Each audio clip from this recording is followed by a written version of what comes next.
Hi, I'm Kevin. We're going to do an unboxing today of the DIYPC Cuboid-R Case. So we'll get started here. Apparently I need a new blade.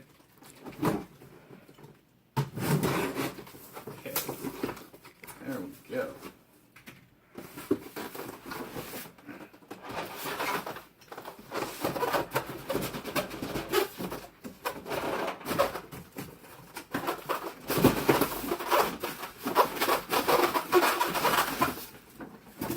Kids building your first computer, turning it upside down usually works rather well to get it out of the box.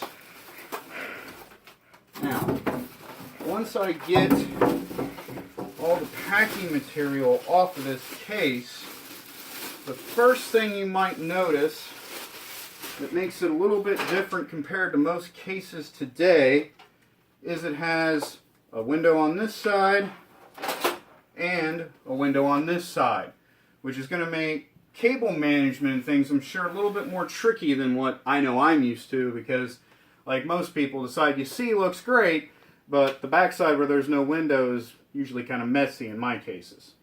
So, the main reason I wanted to do this unboxing video was because I intend to do my first water-cooled computer build in this case.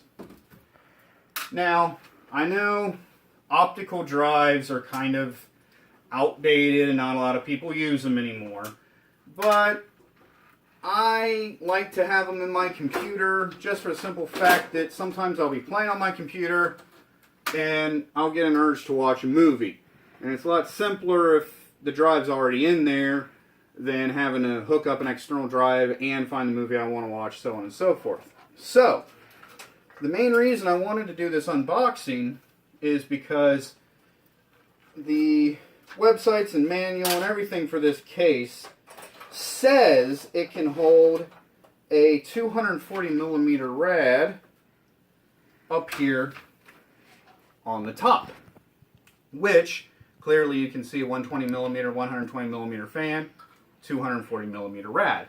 But the question I was wondering, as someone who would like to keep an optical drive in his case, is can I hold the 240 millimeter rad with an optical drive?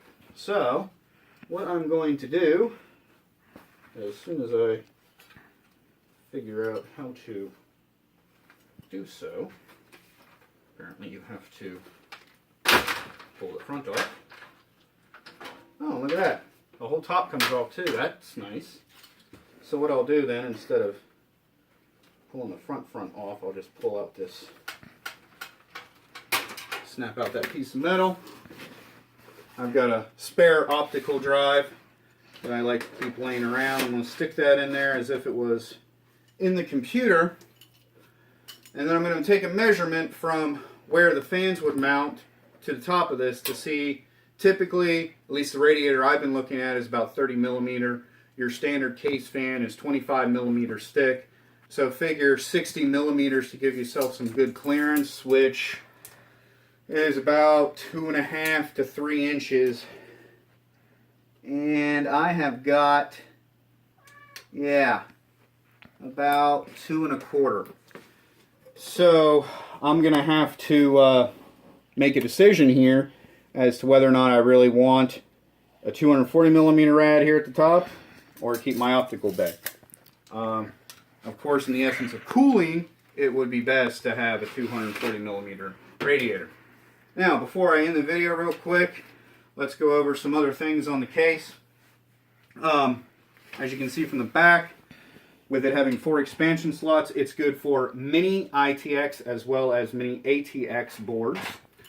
It comes with a large 200 millimeter fan in the front, a 120 millimeter fan at the back, and it is not capable. Yeah, that is just a 120. Sometimes your 120s can also be 240s, but that's not the case here. It also has a small space down here for a 80 millimeter fan. Not that those are used too much anymore. Now let's move on to your other drive storage. If you'll notice, it comes with bays for 2 3.5-inch drives And then down here, which apparently I need a little screwdriver, which I don't have on me right now to pull this out. But down here it has storage for 2.5-inch drives, which a lot of cases today are giving you that dedicated space for SSDs because they become so popular. So as I progress with this build, as I progress with the water cooling and getting the computer assembled in here, I will probably do some more videos and keep you updated.